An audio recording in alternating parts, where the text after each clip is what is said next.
ನೀವು second shift ಬರ್ತೀರಾ, ಯಾವ ರೀತಿ ಗಿಡಗಳ ಟೇಕ್ ಕೇರ್ ಮಾಡ್ತೀರಾ ನೀವು ಅಂತ ಹೇಳಿ?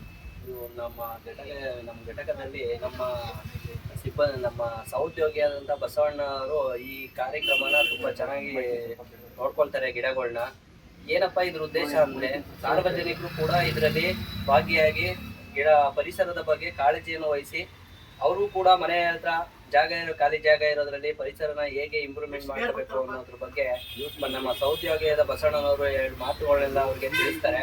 ಏನಪ್ಪಾ ಇದರಿಂದ ಜನಗಳಿಗೆ ಅಂದ್ರೆ ನಾವು ಪರಿಸರದ ಬಗ್ಗೆ ಹೆಚ್ಚಿನ ಕಾಳಜಿ ಬರಲಿ ಅನ್ನೋ ಉದ್ದೇಶದಿಂದ ನಮ್ಮ ಸಹೋದ್ಯೋಗಿ ಬಸವಣ್ಣನವರು ನಾನು 4-5 ವರ್ಷದಿಂದ ನೋಡ್ತಾ ಇದ್ದೀನಿ. ಇದೇ ತರ ಕಾರ್ಯನ ಮುಂದುವರ್ಸ್ಕೊಂಡ್ ಬಂದಿದ್ದಾರೆ. ನಾನು ಅವ್ರಿಗೆ ಅಭಿನಂದನೆ ಸಲ್ಲಿಸ್ತೇನೆ. ಹಾಗೂ ಇದಕ್ಕೆಲ್ಲ ಬೆನ್ನೆಲುಬಾಗಿ ನಮ್ಮ ಘಟಕದ ಪ್ರದೀಪ್ ಸರ್ ಅವರು ಕೂಡ ಬೆನ್ನೆಲುಬಾಗಿ ಸಹಾಯ ಮಾಡ್ತಾರೆ. ಇದರಿಂದ ಕಾಳಜಿ ವಹಿಸ್ಲಿ ಸಾರ್ವಜನಿಕರು ಅನ್ನೋದೇ ನಮ್ಮ ಉದ್ದೇಶ.